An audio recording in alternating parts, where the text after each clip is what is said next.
Salus Populi, la suprema ley.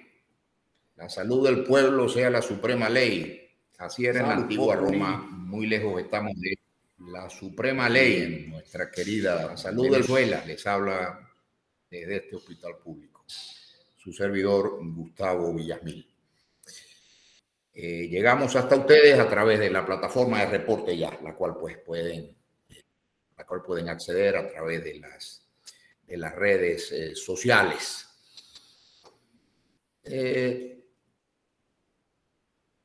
Nuevamente nos encontramos ya, algunos dicen, creo que precipitadamente, que al término, en la cola de la epidemia se está transformando en otra cosa, sí.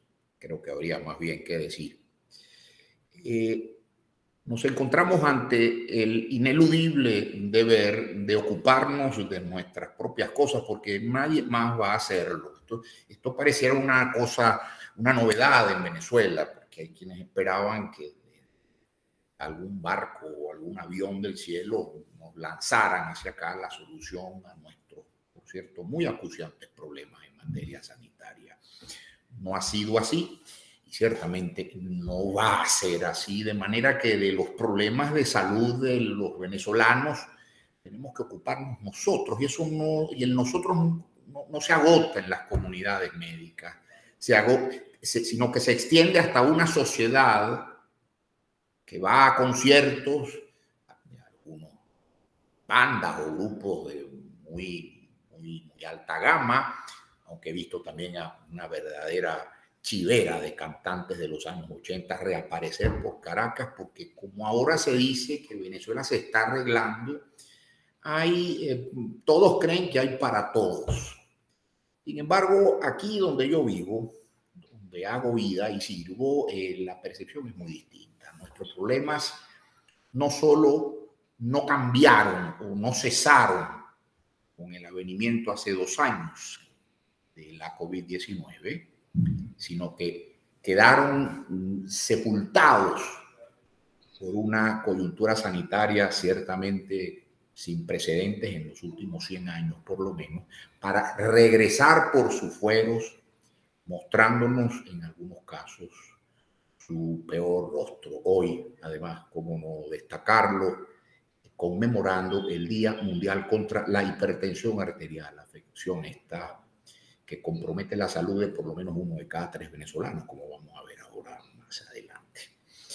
De modo pues que aquí en este espacio nos ocupamos de esas reflexiones, más allá del tubazo, más allá de la ruptura del celofán, más allá del trending topic, más allá de la cosa trendy, porque el hipertenso de hoy va a seguir siéndolo mañana, lo mismo que el diabético, lo mismo que el portador de una enfermedad pulmonar obstructiva crónica. Y sobre ese mal y ese paciente hay que hablar todos los días y no cuando la cosa se ponga de moda. Estos días conmemorativos tienen esa finalidad, que es la de evocar en la percepción hipercongestionada de cualquier venezolano o cualquier ciudadano en otro país del mundo la importancia que tienen ciertos problemas, el de hoy, la hipertensión arterial, entre muchos otros, ciertamente de primera magnitud. Para entrar en consideraciones, números en mano, porque es importante eso. En Venezuela se cumple aquello que me enseñaron los anestesiólogos del Vargas, en Hospital Escuela tan querido. Número mata letra. Por eso es que cuando uno da un número acá, en la encuesta nacional de hospitales, en cuyo grupo nuestra invitada también está, nadie ha venido, hay quien no le gusta el número, hay quien protesta por el número, pero nadie ha venido a cuestionar el número, porque para hacerlo tendría que traer otro y ese otro no existe. Entonces, como número mata letra, como la cifra mata a la verba, entonces vamos a hablar de los números, de las enfermedades crónicas no transmisibles que ayer, hoy y por mucho tiempo más, antes, mucho antes de la epidemia, durante esta y actualmente, para el tiempo por venir, van a estar y han estado acompañando acompañándonos y de ellas tenemos que ocuparnos todos los días, pese a que se impongan otras modas. Nuestra invitada de hoy para mí es un personal gusto. Presentarosla, la profesora Marixa Durán, con quien comparto cátedra acá en la Escuela de Medicina, la Cátedra B, Servicio de Medicina 2, de nuestro querido hospital universitario, egresada de la Universidad de los Andes, especialista en medicina interna por esta universidad, formada en esta casa, expresidenta de la Sociedad Venezolana de Medicina Interna y además una de las grandes propulsoras de un estudio sin parangón en Venezuela. Quizás a alguno se le llegó digamos, a parecer, pero nunca con la contundencia, la jerarquía del estudio al que ella dio vida, junto con un destacado grupo de colegas médicos académicos, y me refiero a EVESCAM, el Estudio Venezolano de Salud Cardiovascular y Metabólica, que hizo los números que hoy nos permiten saber algo que es básico en Venezuela, y hay que decirlo, porque se ignora en esta materia y en muchas otras, que es dónde estamos parados, mi querida audiencia, cuáles son nuestras coordenadas respecto del problema de las afecciones cardiovasculares y metabólicas. Marixa, un gusto tenerte acá, bienvenida a Salus Populi. ¿Cuál es, Marixa, y te abro fuegos preguntándotelo de este modo, cuál es el saldo? Había aquella película, Lo que el viento se llevó. ¿Qué fue lo que la epidemia nos dejó en términos de enfermedades crónicas no transmisibles, con, como no, especial referencia a la que hoy nos ocupa por ser su día, la hipertensión arterial? Bueno, en primer lugar, gracias, Gustavo, por la invitación a estar acá compartiendo contigo en esta importante plataforma. A ver, ¿qué nos dejó? Bueno, lamentablemente, cuando todos tuvimos que afrontar la crisis de la COVID-19, lo que significó para nuestros hospitales, particularmente los hospitales públicos que no estaban, ya venían con demasiadas deficiencias, como lo ha demostrado la encuesta nacional de hospitales.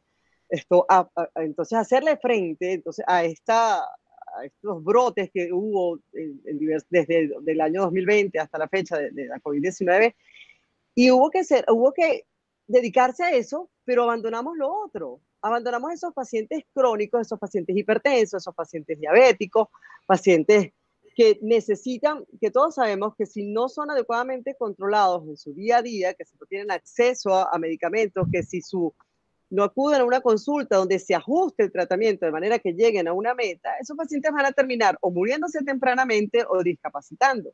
Y lamentablemente hubo que cerrar muchas consultas. Bueno, ya nosotros tenemos rato que no se hace consulta externa. Y en esa consulta externa es donde se controlan estos pacientes. Estos pacientes deberían estar controlados adecuadamente en una red de salud primaria que no funciona adecuadamente. Y además que hubo que dejarlos de ver, porque entre que no podían ir a la emergencia porque estaban copadas por la COVID-19 y además tenían miedo de ir porque son estos pacientes los más vulnerables a padecer enfermedad grave, ¿ok? Entonces, estos pacientes simplemente se dejaron de controlar. ¿Y hoy qué vemos? Hoy vemos pacientes con ictus, de pacientes de 50 años, hipertensos, que no se controlaron adecuadamente y te llegan con una hemiplegia, que no pueden hablar, ¿okay? Con enfermedad cerebrovascular. O pacientes jóvenes, pacientes de 40, 50 años, que los hemos visto acá rato, con insuficiencia renal crónica en necesidad de hemodiálisis, ¿okay? O pacientes que están en insuficiencia cardíaca. O pacientes que no llegan a medicina interna, pero que llegan a cardiología, pacientes que se infartan. Entonces, eso es lo que el saldo que nos ha dejado el haber puesto, digamos, nuestra mira y destinado todos nuestros recursos a atender esta emergencia que teníamos, pero además ya lo estábamos haciendo mal, ya el sistema no estaba, digamos, haciendo atendiendo a estos pacientes de la manera más adecuada. Y para colmo, entonces viene esta crisis, esta gente quedó, digamos, en el aire, y bueno, y por eso es que está pasando lo que está pasando. Además Claro. que, ajá, sí, dime, Te atajo al respecto porque ha sugerido ahí has introducido un matiz que me parece que es importante atajar, disculpa, el que esto venía así. Fíjate, EVESCAN, estudio al que te pido hagas una especial referencia, porque es uno de los grandes estudios, no porque sea mega estudio, pero tengo que decirlo, esto es uno de los grandes estudios epidemiológicos jamás producidos en Venezuela. Quizás a la fundacredeza del maestro Hernán Méndez Castellano hace tantos años sobre salud infantil, y no muchos más. Es un estudio de una magnitud, un alcance, de una trascendencia que todavía está por verse. Ese estudio nos decía que en Venezuela la prevalencia, el número de hipertensos en un momento dado que se llegó a medir estaba por el orden del 33% aproximadamente. Está hablando de casi un tercio de la población de Venezuela. En donde la proporción de pacientes que no conocían ser portadores o no se conocían portadores de esa condición y la de mucho menos quienes conociéndola estaban bajo tratamiento, alcanzaba realmente magnitudes alarmantes. Me gustaría que te refirieras a esto, porque creo que una de las fotografías más precisas hechas sobre condición patológica alguna en Venezuela en estos años. Sí, o sea, EVESCAN tiene la particularidad de que es un estudio que se hizo en toda Venezuela, es un estudio poblacional. ¿Okay? Nosotros fuimos a todo el país, lo dividimos en 8 regiones y fuimos de esas 8 regiones a 23 ciudades. Evaluamos 3.414 personas mayores de 20 años y esa selección de esas personas se hizo al azar y entonces eso le da más valor al estudio. Porque no es que fue una jornada donde se convocaron a los hipertensos y a los diabéticos, eso le da sesgo, no.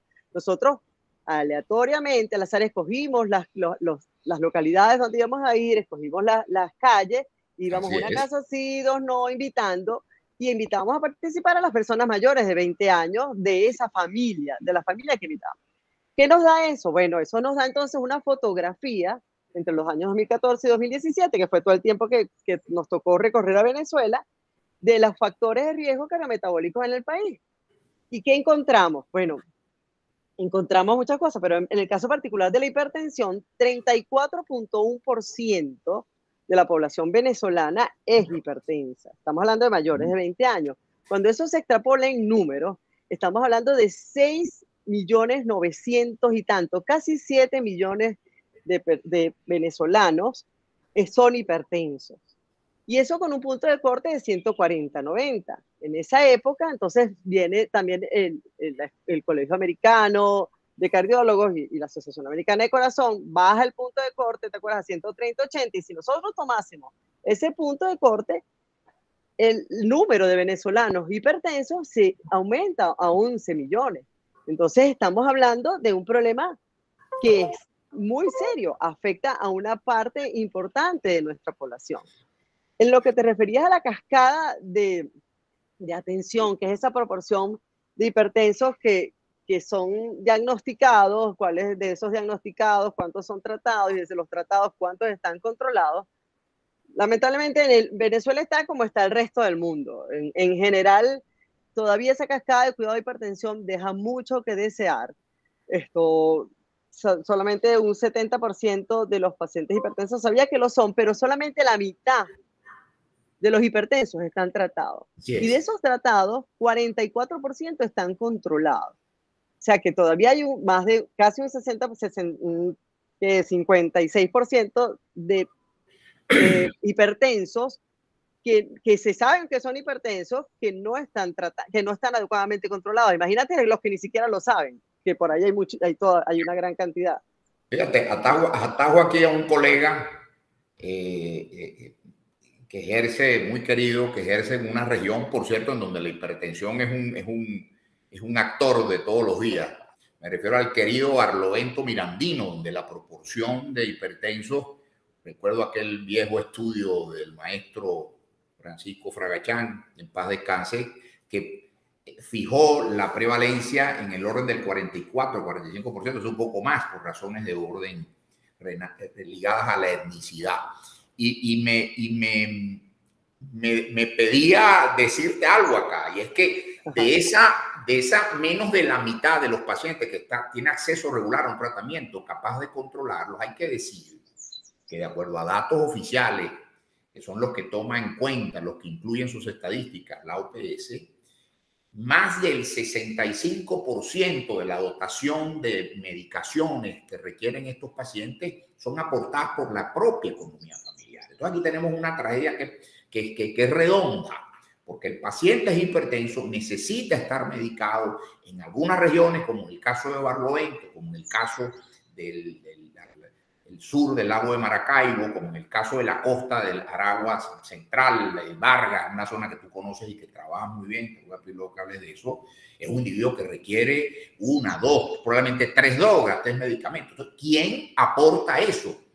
Si fuese un ciudadano de una isla británica del Caribe, seguramente el Sistema Nacional de Salud inglés.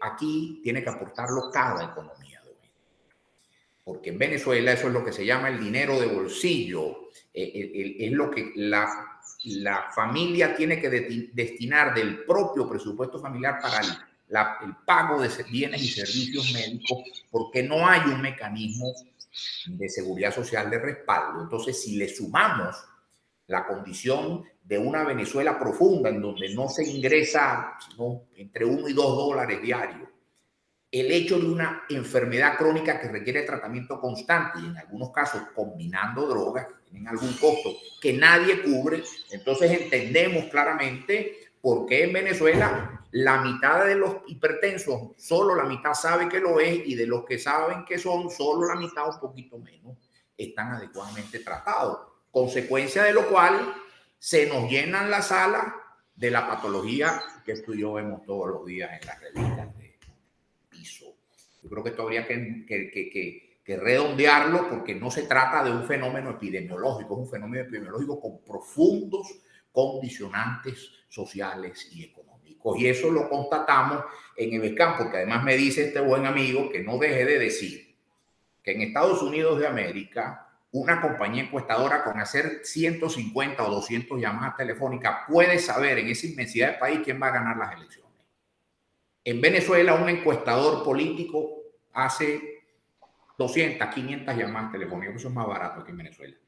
Aquí se fue al examen clínico de cabeza a pie, incluido laboratorio clínico y antropometría, y quien les habla lo montaron en esa caravana en una oportunidad, como dar a Timotes, en un viaje digno de Robinson Crusoe, en más de 3.100 venezolanos, para dar entonces, a partir de una extrapolación de proyecciones basadas en la metodología estadística propuesta por nuestros amigos de la Universidad Centro Occidental, Lisandro Alvarado, Barquisimeto, profesora Eunice Ugel. Medias nacionales imbatibles que le ponen rostro, le ponen color, le ponen número a esa angustiante situación que nosotros vemos caminar delante de nosotros en los pasillos del hospital, que es el drama del enfermo cardiovascular. La verdad es que debo hacer honro el esfuerzo inmenso que fue Ebescam, toda la pirámide de investigadores que ahí participó, estudiantes, gente de las universidades, líderes religiosos. Ahí metió mano todo el mundo para que Venezuela pudiera tener lo que necesita, no solo en hipertensión, no solo en salud, en muchos otros quehaceres de su vida, una foto de sí misma. De verdad que este amigo me manda a recalcar eso, y qué bueno que lo haga, porque honrar, honra. Bueno, Raimundo, estás complacido, lo he visto aquí en el aire. Gracias, Gustavo. Y que la diabetes, que es una condición que con frecuencia viene aparejada con la hipertensión arterial. Sí, en relación a la diabetes, el problema también es muy importante. Cuando vemos la prevalencia de diabetes en Venezuela es de 12,3%. Estamos hablando de casi 2,5 millones de venezolanos que son diabéticos. Y un problema que es bien importante, que también en lo que se respecta a prediabetes, que es ese riesgo de hacerse diabético, la prevalencia es de 34,6%. Entonces tenemos una prevalencia alta, porque en el mundo la prevalencia es algo así como un 9,6%, en Latinoamérica es como un 9,4%, y nosotros tenemos 12,3%. O sea, no es ningún numerito corto, es un número importante de pacientes diabéticos, pero además hay un número mayor de personas en riesgo y que si se toma desde el punto de vista epidemiológico puede ser un área de oportunidad para evitar, porque si todas esas personas se convierten en diabéticos, este sistema no va a poder afrontarlo. Ahora, te pregunto, Marisa, ese 3-4% en exceso que tenemos con respecto a la media latinoamericana, ¿a qué se le podría atribuir en clave epidemiológica? Le recuerdo a nuestra audiencia, estamos en Salud Populi, una mirada a la salud en Venezuela para que alguna vez sea la primera ley, que hoy no lo es. Llegamos ustedes a través de la plataforma de Reporte Ya y estamos con en compañía de mi querida amiga y colega, la doctora Marisa Durán. Le preguntaba a Marisa cuál es la razón por la que se produce ese exceso en la prevalencia que estamos nosotros documentando en Venezuela respecto a otros países. Has hablado de la ola, el iceberg que viene sobre nosotros, dado por las condiciones prediabéticas, entre las cuales habría que citar al paciente con sobrepeso, etcétera. En esto entiendo que Bescán hizo un especial énfasis. A ver, fíjate, por ejemplo, en Venezuela, en el momento que nosotros hicimos EVESCAN, la prevalencia de obesidad, que habitualmente va paralela a la de diabetes, ¿okay? Van las dos epidemias juntas, no era la más alta. De hecho, estábamos en algo así como un 24%, y más bien veíamos que venía descendiendo cuando lo comparábamos con otros estudios regionales que se habían hecho en décadas anteriores, ¿no? Eso nos llamó la atención. Pero sí hay un aspecto, o sea, que no es que aquí la prevalencia de obesidad es muy alta, pero sí había bastante sobrepeso. Lo que sí es que llama la atención la poca diversidad dietética. Cuando uno evalúa el aspecto nutricional, el venezolano, primero que solamente 2 de cada 10 comen frutas todos los días, que es un factor de riesgo cardiovascular. 3 de cada 10 comen vegetales todos los días.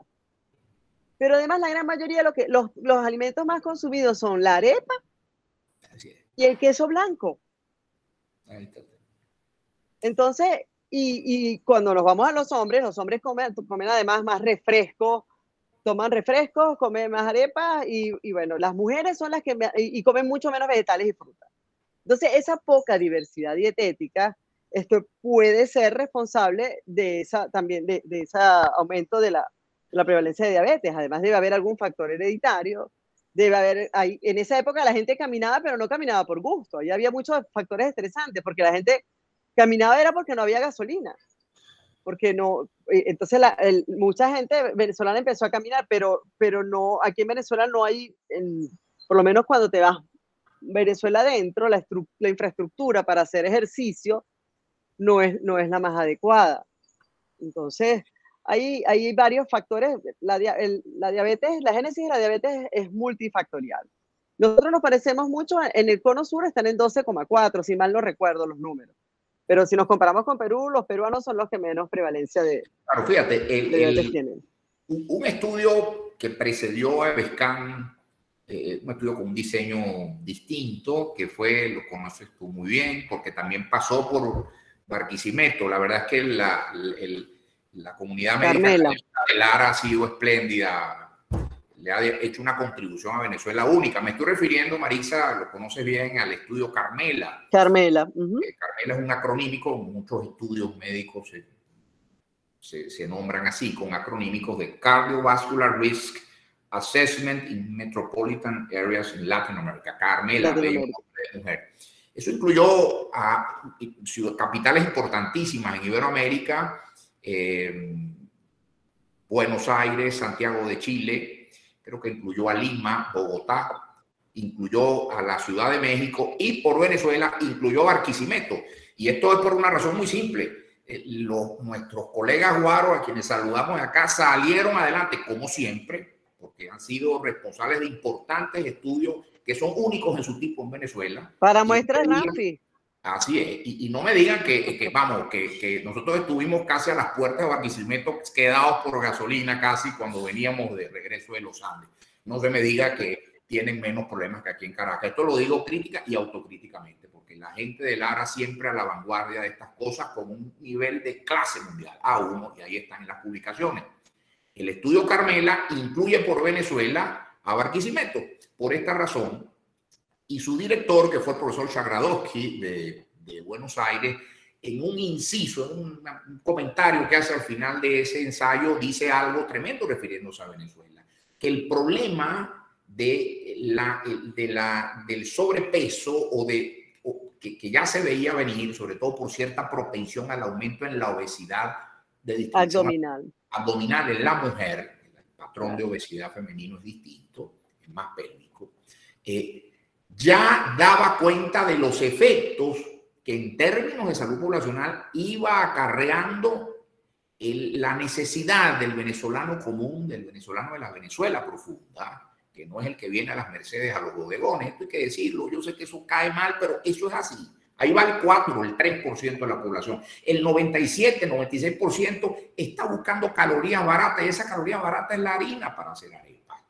Con lo cual en Venezuela alguien me decía una vez, bueno, se van a acabar ya las reinas de belleza porque el problema del sobrepeso con sus secuelas metabólicas y cardiovasculares se va a ir haciendo presente. Y el estudio Carmela es un estudio del año 2011.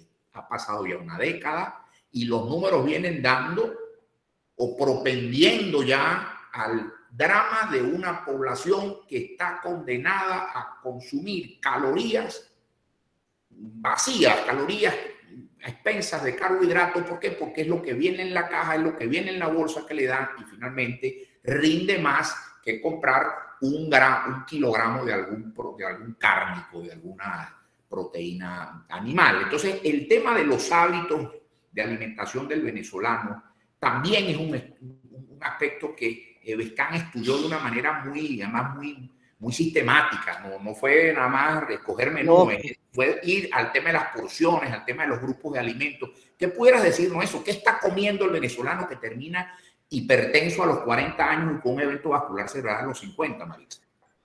Bueno, lamentablemente el venezolano lo que está comiendo es sobre todo carbohidratos. Y la base proteica es muy poca, es pequeña. Y de hecho, en lo que te referías, por ejemplo, a la obesidad abdominal, que sí es un factor bien importante en la génesis de diabetes y de enfermedad de aumento de riesgo cardiovascular, nosotros encontramos un 47,4% de obesidad abdominal y más en las mujeres que en los hombres. Nuestras mujeres, y lamentablemente las mujeres en edad alrededor de 30, 50 años, tienden a tener mayor adiposidad abdominal y todos sabemos las implicaciones cardiometabólicas que eso tiene. De hecho, nuestro cuestionario de alimentación, nuestro cuestionario nutricional, tenía 29 grupos de alimentos y evaluábamos, oye, ahorita no recuerdo, pero creo que eran fáciles como 100 ítems, ¿no? Y lo que habían alimentos, tú preguntabas frutos secos y la gente te miraba, a menos que, bueno, estuvieras en Paso Oriente, que la gente comía merey, ¿ok? Pero frutos secos, no.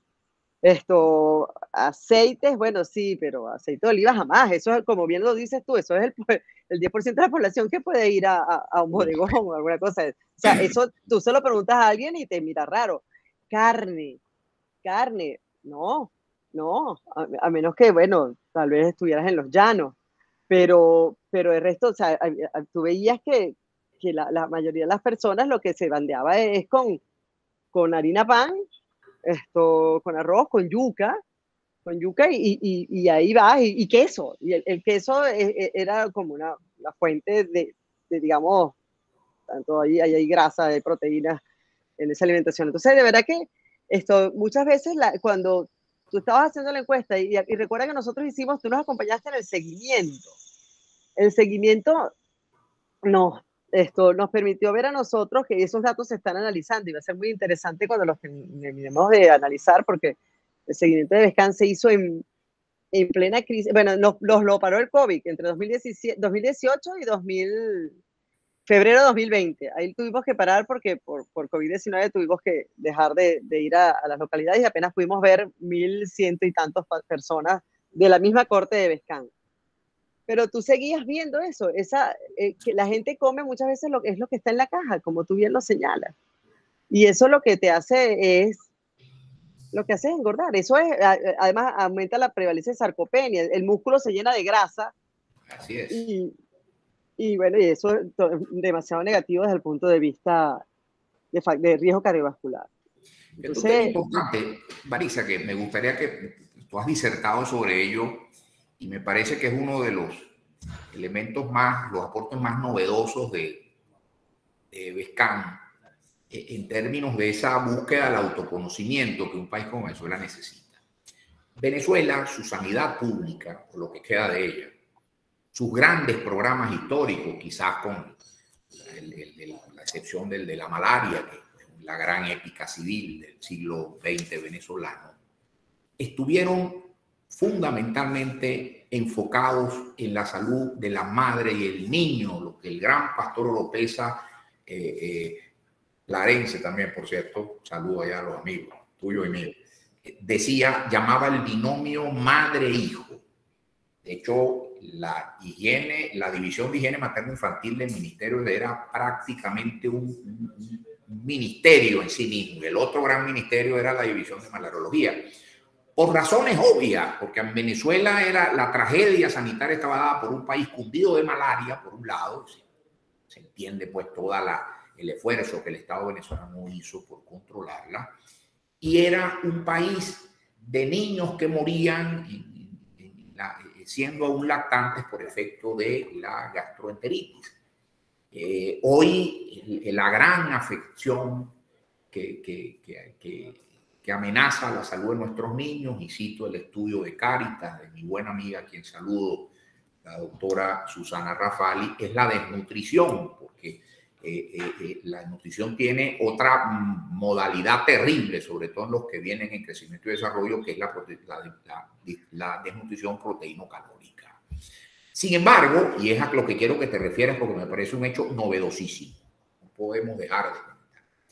Hay que decir que ese concepto sanitario centrado en el niño, en el pequeño y su madre, etcétera, etcétera, ya no es tan totalizante en la Venezuela de estos días. Venezuela ya no es, lo dirás tú con números en mano, Marisa, un país de niños. Aquella conseja general, Venezuela es un país joven, etcétera, etcétera. Yo creo, mi querida audiencia, que tenemos que salir de esa idea, porque entre los problemas de natalidad, entre los problemas de mortalidad, Venezuela, como saben ustedes, lo hemos dicho en otras emisiones, tiene una reducción en la esperanza de vida al nacer de casi 4 años, 3.7 años. Y sumado a ello el problema de la migración, voilà, en Venezuela ha ocurrido la antimagia. Venezuela es hoy un país, para usar un término muy socorrido en el medio radial, Venezuela es un país de adultos contemporáneos. Ya no es cierto que somos un país de niños, de lactantes. Convérsanos sobre eso, Marisa, porque me parece que ese engordamiento, ese encombamiento de la pirámide, en el medio de la pirámide poblacional venezolana, me parece que es de una importancia fundamental para poder como sociedad entender cuáles deben ser también nuestras nuevas prioridades. Un si país Nelson nos ayuda, de cuarentones que además son hipertensos, que además son propensos a la diabetes. Parece que eso es lo que nos espera en el tiempo por venir. pues sí, si Nelson nos ayuda, en la presentación hay una lámina donde están dos pirámides. Si pudieras compartir la pantalla con esa presentación, con esa lámina precisamente, Nelson, pudiéramos explicar, a ver.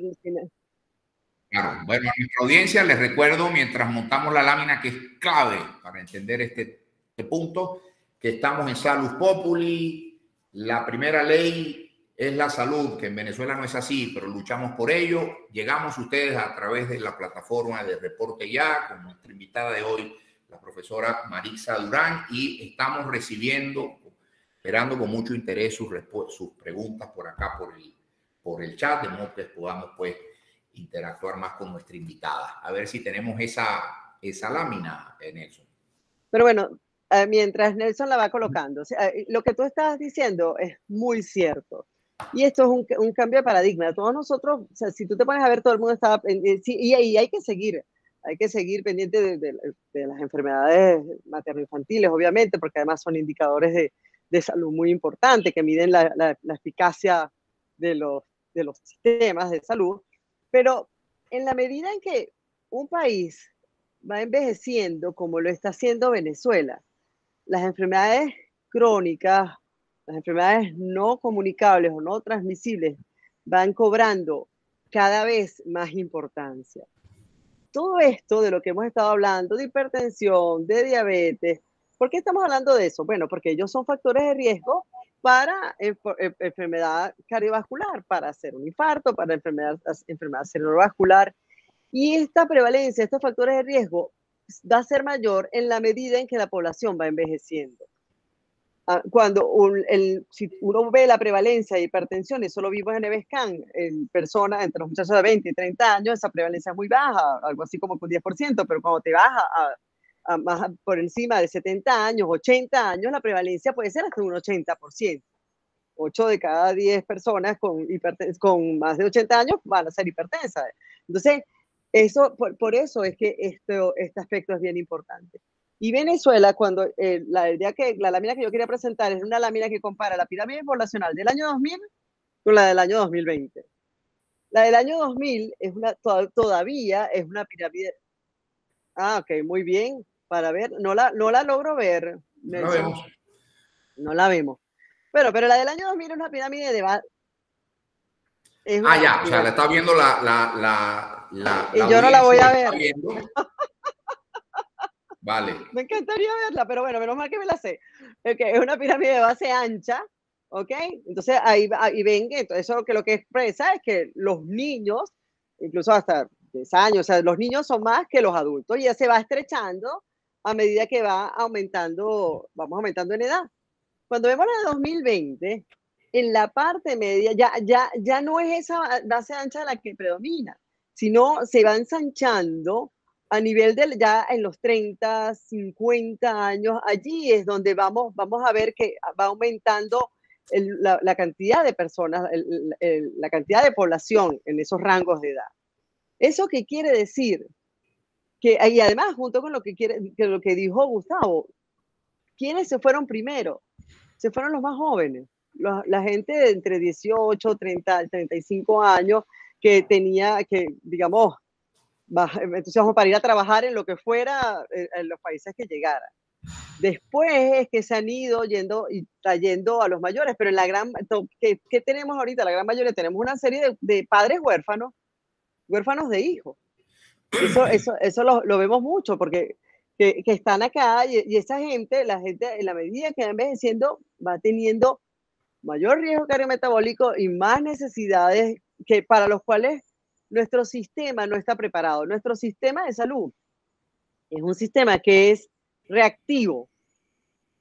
Entonces hay y además, y ni siquiera es muy reactivo porque todos esos pacientes, ni siquiera es muy reactivo porque todos esos pacientes que recibimos en las emergencias, con eventos cerebrovasculares, con infartos, con insuficiencia renal crónica, con insuficiencia cardíaca, que esos pacientes muchas veces nuestras emergencias no están preparadas, no tienen los insumos necesarios para atenderlos.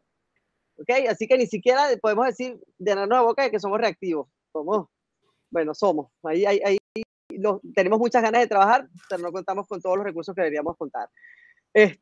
Pero lo que es lo correcto, nosotros deberíamos tener una plataforma de un sistema, una red primaria de salud, donde estos pacientes se controlaran adecuadamente, fueran regularmente a consulta, tuviesen acceso a medicamentos. Ese 70% de la población venezolana que está en los estratos 5, 4 y 3, esto debería poder tener acceso a medicamentos, o lo ideal sería que o donados por el Estado, pero si no, por lo menos un precio accesible. Pero la gente se ve en el dilema de que o como o me compro el medicamento.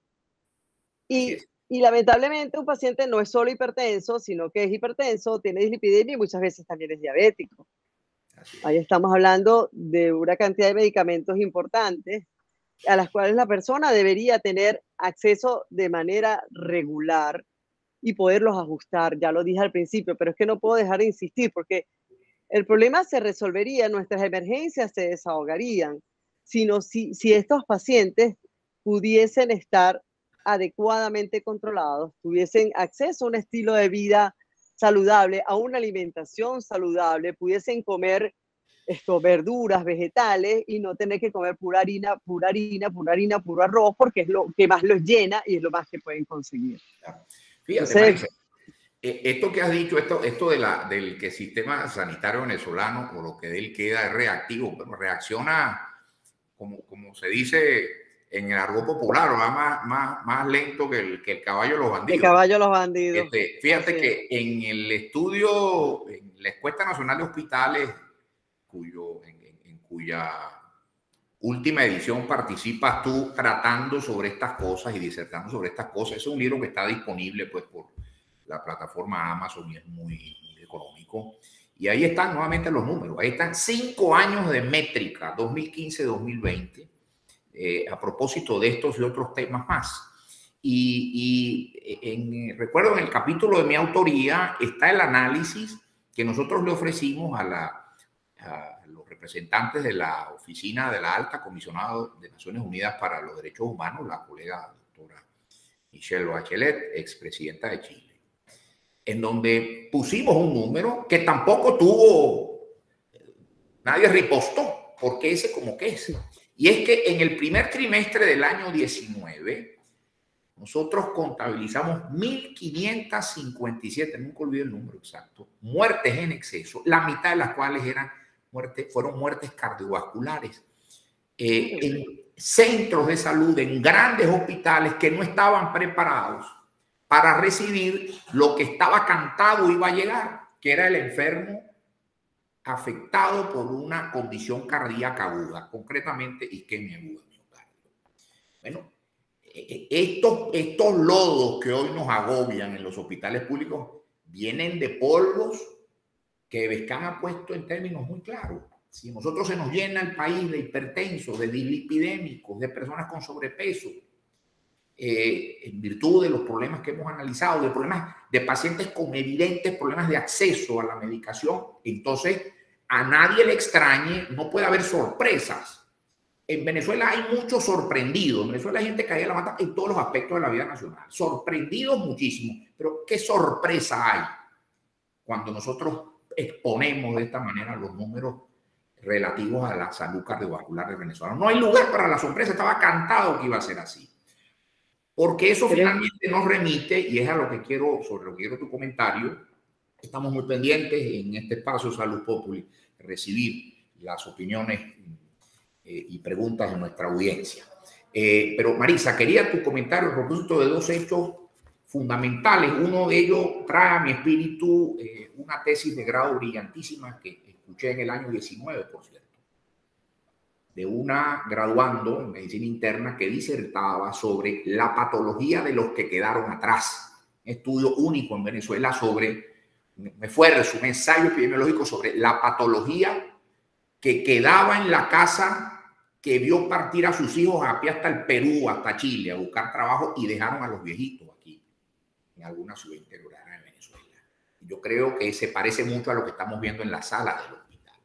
Son los ancianos sin hijos, porque se fueron por razones bien conocidas. La diáspora venezolana ya supera los 7 millones de compatriotas, para que se sepa, dato aportado por el profesor Tomás Páez.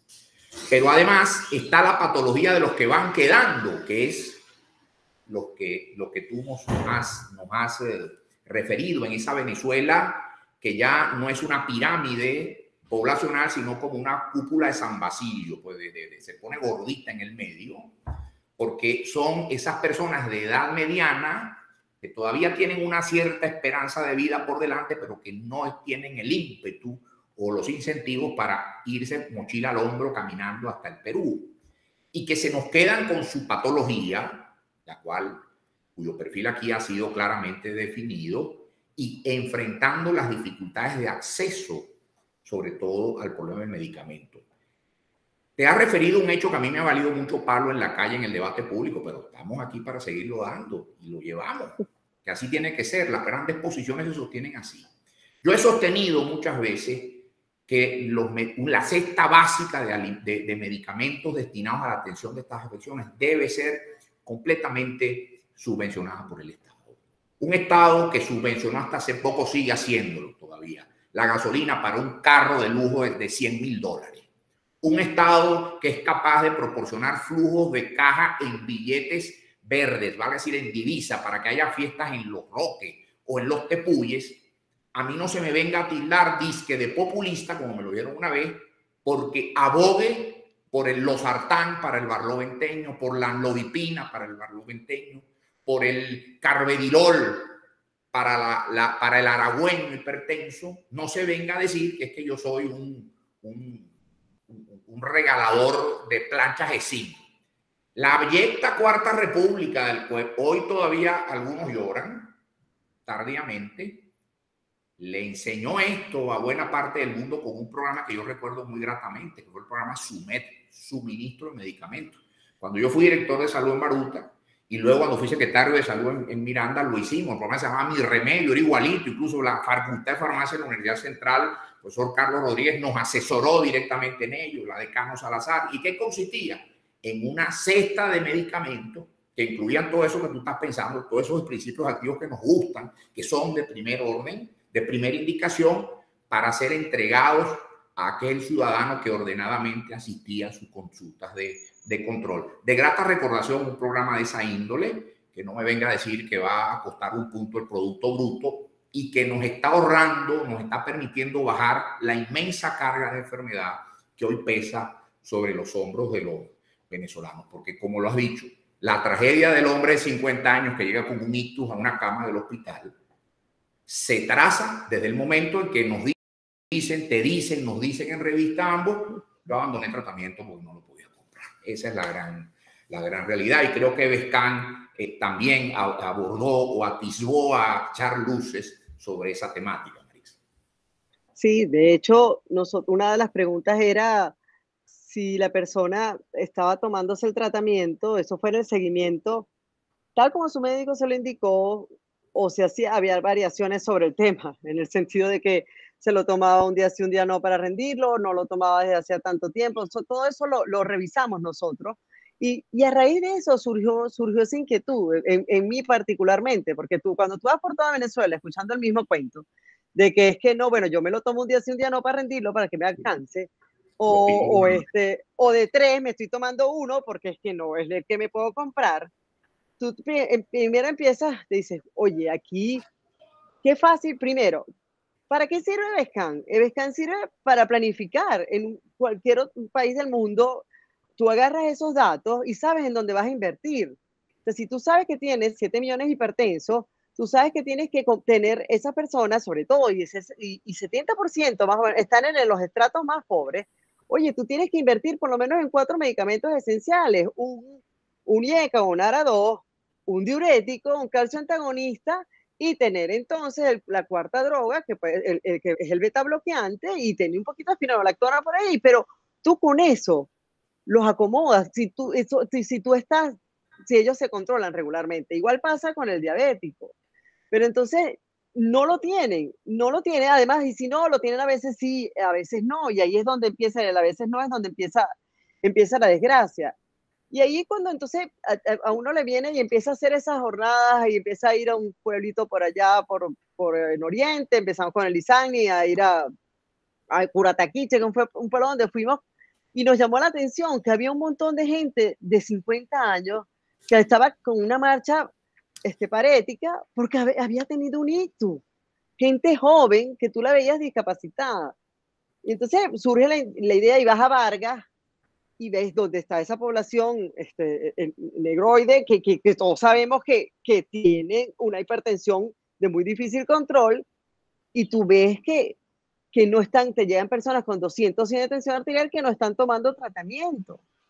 Entonces, oye, es un poco, es organizar ese sistema de salud, pensar de verdad en las personas que están más desfavorecidas y hacer llegar esos medicamentos. Yo te aseguro que con un programa tan sencillo que ponga unos médicos de atención primaria a seguir un algoritmo, así sin mucho pensar, usted va y le toma la atención al paciente, tiene entre tanto y tanto, le pone esto. Si al mes no tiene, está por encima de tanto, le agrega tal cosa. Con eso vamos a reducir de una manera importante toda esta, la enfermedad, las consecuencias de estos factores de riesgo cardiometabólico tan prevalentes como nos los ha demostrado Evescan. Sí, es cuestión de Así es. organización. Quiero saludar con muchísimo afecto a mi buena amiga de muchos años, Andrea Herrera, periodista radicada hoy fuera del país, que nos está escuchando. Nunca podré pagarte, Andrea, el inmenso gesto de generosidad que tuviste. Antes de irte, me dejaste eso, me llevaste para resolverme eso, que fue mi acceso a tal cual, al diario tal cual, para entonces, en aquel momento, dirigido por el inolvidable Teodoro Pekov, y pues del cual soy un orgulloso columnista. Cada 15 días estamos ahí. Gracias, amiga, y ya veo que sigues en los palitos, en la fuente. Estamos recibiendo pues muchos mensajes que atienden a estas preocupaciones, Marixa. La hipertensión, sus distintas expresiones, por qué vemos en la Venezuela profunda, en los pueblos de costa, donde se sabe que la prevalencia tiende a ser más alta, a un hombre de menos de 50 años arrastrando una pierna porque tuvo un ictus, un evento vascular cerebral, lo que antes llamábamos un ACV. ¿Por qué vemos a un hombre, incluso mujeres todavía menstruantes?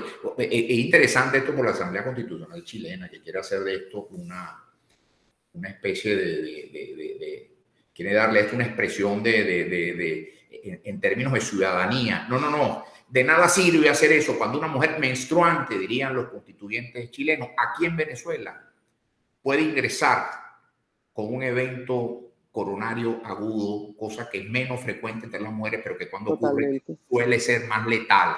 Entonces, de nada sirve que hayan todas estas jeringonzas de las políticas y los enfoques de género, y unas diputadas por allá en el sur profundo llamando a poner estas modificaciones en Constitución, cuando no hubo, ¿qué cosa? No hubo 5 miligramos de amlodipina que darle a una hipertensa en Barlovento, que lo necesitaba.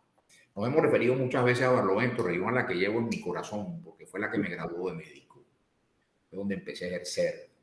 Allí lo hemos hecho porque la prevalencia de hipertensión arterial en esas poblaciones, que ahora llaman afrodescendientes, pero que mis amigos barloventeños, que lo son de hace casi 40 años, me dicen, mira, aquí somos negros, aquí no estamos negro. Esas son poblaciones que por razones moleculares son grandes retenedores del ion sodio, propenden a hacer formas muy severas de hipertensión arterial. Eso ya lo estudiaba el maestro Fragachán, a quien ya mencioné, a mediados de los años 80, junto con mi buen amigo y jefe de cátedra, el profesor Elías Chucky. Bueno, esas son poblaciones que necesitan enfoques muy robustos, muy intensos de tratamiento antihipertensivo. Pero ¿qué cosas? Son poblaciones generalmente inmensamente pobres. ¿Qué programa hay para ellos? ¿Qué programa hay para el hipertenso con sobrepeso, en donde además de darle el medicamento que requiero para bajar la tensión, necesito resolver su problema de sobrepeso a través de su introducción en un estilo de vida que les es lejano? ¿Por qué? Porque es un hombre que lucha por sobrevivir. ¿Dónde mandarlos a caminar? En pueblos sin luz, sin seguridad pública, sin espacios públicos. ¿Dónde mandarlos a hacer ejercicio? ¿Cómo ponerlos a escoger en dieta si se come lo que malamente llegó? Entonces aquí es donde la salud deja de ser cuestión exclusivamente focalizada en el acto o en los actos médicos que todos practicamos, que nosotros practicamos y todos conocemos, y pasa a ser un problema de reflexión social, y es la razón de ser de estos programas que dejamos a la consideración de nuestra audiencia. La salud del pueblo no es cosa nada más del que lleva un estetoscopio al cuello, es cuestión, tiene que ver con el gobernante que toma decisiones de política pública, tiene que ver con el que ordena la economía para que se produzcan bienes y servicios a los que pueda acceder una población que los necesita, etcétera, etcétera. El tema del estrés es un tema, y no quiero terminar sin que lo abordemos, porque es un tema, eso no es un tema de conversaciones de peluquería, me dispensa. Eso se llegó a medir en Evescan, y la expresión de esa permanente adaptación a un riesgo que no se sabe definir, y que es la definición histórica del gran Hans Seiler de lo que es estrés, y ahora, bueno, ese término se vulgarizó y todo el mundo lo usa, como es y como no es. Pero eso lo llegó a medir Evescan en el ciudadano angustiado, concernido con su futuro, con su salud, en medio de una situación económica tremenda, porque efectivamente, como ha dicho la doctora, el Evescan 2 se hizo en plena eclosión de eso que llamaron, y que ya no habla nadie de eso, que llamaron crisis humanitaria. Sobre este particular, el tema del estrés, ¿qué encontró Evescan ocultando a Venezuela, Marisa? Nosotros encontramos ahí, creo que la prevalencia de ansiedad estaba alrededor de 14,9%, o sea, de síntomas de ansiedad. Lo que pasa es que yo pienso que ahí el instrumento que nosotros usamos tal vez no reflejó la situación por la que estaba pasando el venezolano, pero nosotros de hecho encontramos 14,9% de síntomas de ansiedad y de depresión más bien alrededor de un 3,2%, no fue tanto, pero entre las hipótesis que se han evaluado para, digamos, ver por qué esa prevalencia de hipertensión que tenemos nosotros, los estresores a los que estaba, ese ambiente estresante al que estaba sometido el venezolano en ese momento, pensamos que puede haber sido uno de los factores que tiene que ver con esa alta prevalencia de hipertensión que nosotros tenemos acá en nuestro país. Todavía yo no tengo los datos del seguimiento. Esos datos del seguimiento, del estudio que se hizo en tiempos de crisis, van a ser bien interesantes y nos van a poder dar, digamos, más data, porque cuando nosotros hicimos Evescan, que nosotros arrancamos en 2014, nosotros lo que sí pudimos ver fue en el peso de las personas, la variación, cómo iba evolucionando, cómo iba apareciendo esa crisis humanitaria nosotros. Empezó a llamar la atención cuando fuimos a Oriente, fuimos a Guayana, que la gente te decía, no, es que yo he perdido como 5 kilos en los últimos meses, 10 kilos en los últimos meses. Y cuando jurungabas un poquito, no era porque estaba en régimen y estaba poniendo esa dieta, sino era simplemente porque no tenía que comer, porque estaban comiendo menos. Entonces, una de las cosas que sí nos llamó la atención en Evescan es que apareció la desnutrición. Hubo un 4% de personas que tienen un índice de masa corporal por debajo de 18,5, el bajo peso. Entonces, que antes en el estudio que hicieron Ramfi y Juan Pablo en el Benzol, que lo hicieron en las regiones andinas y Maracaibo, ellos tenían 1, tanto por ciento de desnutrición. Nosotros encontramos 4 y un poquito más. Y eso nos llamó mucho la atención. En seguimiento, después vimos que la gente volvió a agarrar peso, pero la gente volvió a tener un poquito más con qué comer. Pero es que en esa época hubo gente, hacia 2017, que la gente no tenía que comer. Y sobre todo Venezuela adentro. Y es consistente con hallazgos de encuestas hermanas muy cercanas como en COVID. El venezolano dejó de comer 3 comidas al día, pasó a ser una excepción en Venezuela. Por eso que se fueron. Así es. Ese es el país.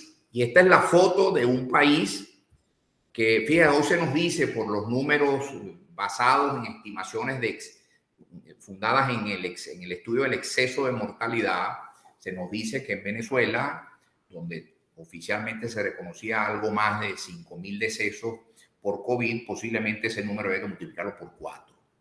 Que es ni más ni menos, Marisa, el número clásico en 2 años de pandemia, el número clásico que anualmente, cada año, produce las muertes por causa cardíaca. De modo pues que, sin querer por esto poner a competir un tópico con otro, de eso no se trata.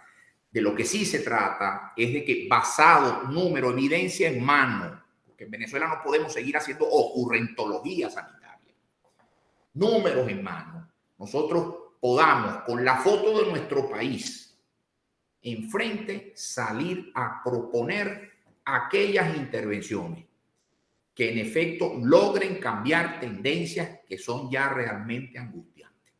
El drama que compartimos la doctora Durán y yo acá en el hospital, de ver gentes de nuestra edad o incluso más jóvenes, secueladas por afectaciones cerebrovasculares que obedecen a condiciones dejadas a su suerte, verbigracia a la hipertensión, ya se está haciendo parte de la cotidianidad. Y nosotros no podemos acostumbrarnos a esto, no podemos incorporar esto a esa normalidad a la que parecieran algunos querernos forzar, porque de hacerlo estaríamos claudicando ante nuestra obligación, ante el que es nuestro principal deber. Mi colega, la doctora Durán, mis amigos en general, pero qué cosa, en el caso de Marisa, todos tienen una particularidad. No son médicos como cualquier otro, tienen algo que los distingue. Debe saber la audiencia que la doctora Durán además es una músico profesional, ¿vale? Es decir, es una flautista académica. O sea, tiene tantos años de estudio dedicados a la ejecución de ese noble instrumento como dedicados a la medicina interna. Háblanos un poco de ese aspecto, porque yo creo que decía el Quijote cuando pasaba por una venta, le decía a Sancho, oigo música, vamos a quedarnos aquí porque debe haber gente buena. La gente que cultiva la música es gente muy particular, gente de una sensibilidad muy particular, y eso lo sentimos quienes estamos cerca de Marisa en el quehacer diario del hospital. Desde esa perspectiva de persona sensible, que además recorrió el país completo, tomándole la atención a Venezuela. Marisa Durán le tomó la atención a Venezuela, estadísticamente hablando. ¿Qué reflexión final a propósito de estas cosas pudieras tú compartir con nuestra audiencia? Bueno, que estas cifras no son juegos, que estas cifras son de gran importancia para nuestro país, que cualquier gobierno serio tomaría estas cifras y se pondría a trabajar en resolver este problema, en afrontarlo, pero en afrontarlo desde las bases. De nada vale que estemos, y no estamos en las emergencias, listos para atender ya los ACV, las insuficiencias cardíacas. No, esto hay que tratarlo desde la base, desde la comunidad, desde que la persona tenga derecho a tener una buena alimentación, un espacio que sea seguro para poder caminar, que le permita ser feliz, que le permita criar a su familia, que tenga acceso a medicamentos. Todas estas cosas, de este problema hay que ocuparse, porque si no nos ocupamos de estas enfermedades crónicas, si no nos ocupamos de la hipertensión, de la diabetes, de la dislipidemia, este país va a perder una gran parte de su población en capacidad de producción y vamos a llenarnos de un país de discapacitados que nos va a salir más caro. Definitivamente aquí sí vale eso de que más vale prevenir que lamentar. O sea, tenemos que ocuparnos de nuestros hipertensos, tenemos que educarlos, tienen derecho ellos a tener acceso a una salud digna, como todos los venezolanos. Eso es el clamor, porque de verdad que los venezolanos necesitan tener derecho a una salud, a una atención de salud digna.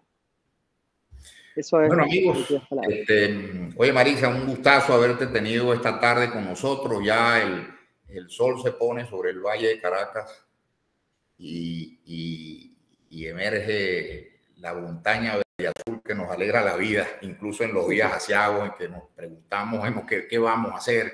Bueno, seguiremos en estas tareas porque aquí no se nos va la vida. Estas son nuestras preocupaciones y este es el lado del que nosotros alineamos, que es el lado del débil entre los débiles, el débil jurídico, pero también el débil físico. ¿Por qué? Porque está enfermo. Y hablo, pues, claro, de nuestros pacientes, que la salud de ese paciente y de cada venezolano pase a ser la ley fundamental de nuestro país, es a lo que le vamos a dedicar lo que nos queda de vida, que todavía es más o menos. En ese sentido, nuestras energías están ya claramente orientadas a lo que va a ser nuestro caminar en el tiempo por venir. Grandes desafíos nos esperan por el frente. Las nuevas generaciones, esperemos, nos acompañen con su juventud, porque el saldo no digo yo tras 2 años de pandemia, tras estos más de 20 años largos de desinstitucionalización sanitaria, de olvido del valor central de la salud para atender otras prioridades, miren cuál viene siendo Evescan, lo retrata vívidamente.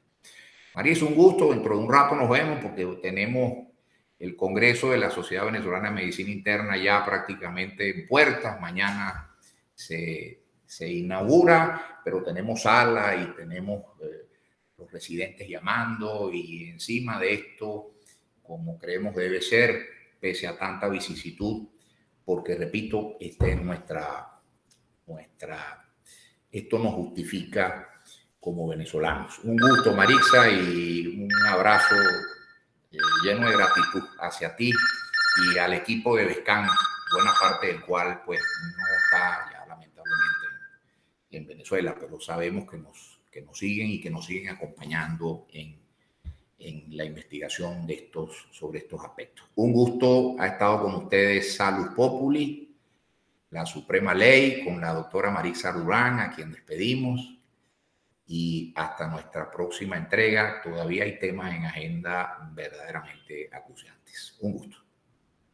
Gracias, Gustavo. Hasta luego.